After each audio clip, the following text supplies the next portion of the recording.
I was actually introduced to National Land Realty at a real estate update course, and it just piqued my interest as to what is National Land Realty.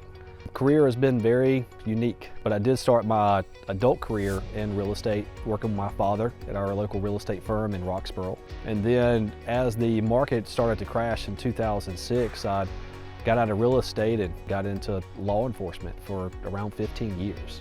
But I always kept my real estate license and always kept my real estate eye out for opportunities and dabbled in it. And then in 2017 is when I came back full-time with National Land.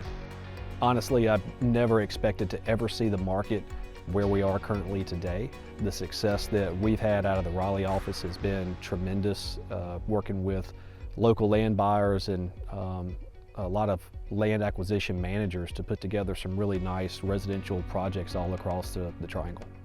I'm an outdoorsman. I absolutely love camping with my family, hiking, traveling, and I got 2 young kids that are just as active and outgoing and outdoorsy as I am, so that's a blessing in itself. And very connected to my community, my church. I actually planted a ministry down in Apex for fatherless boys called Truth in Nature, and very heavily involved with trying to give back to my community.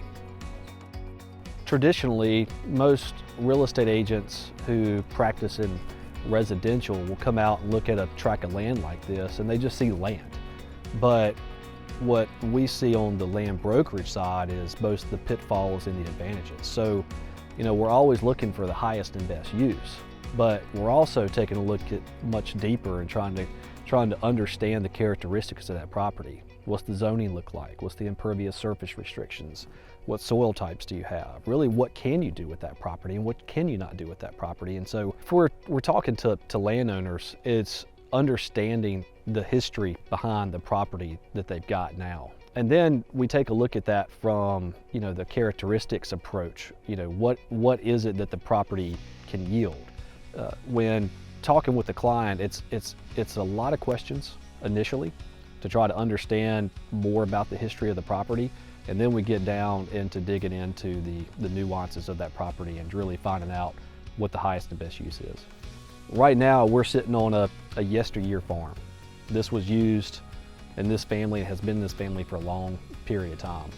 And they want to see it utilized properly, not just disposed of in any kind of manner. And so we're trying to figure out what that looks like in today's market. And so, we may take this 20 acres and then give it a brand new home individually for 5 lots for 5 families to come in here and have some space in between them.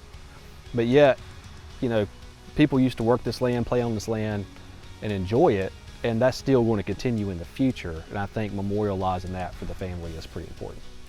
I love that part of it for the simple fact that I came from a rural community where, I was surrounded by farmland, and I think that if you could conceptualize what their visions are and make it a profitable position for them, but at the same time providing some type of commodity back into the day's marketplace, that's a cool experience. My name is Cory. We're the land experts, and we're here to make things grow.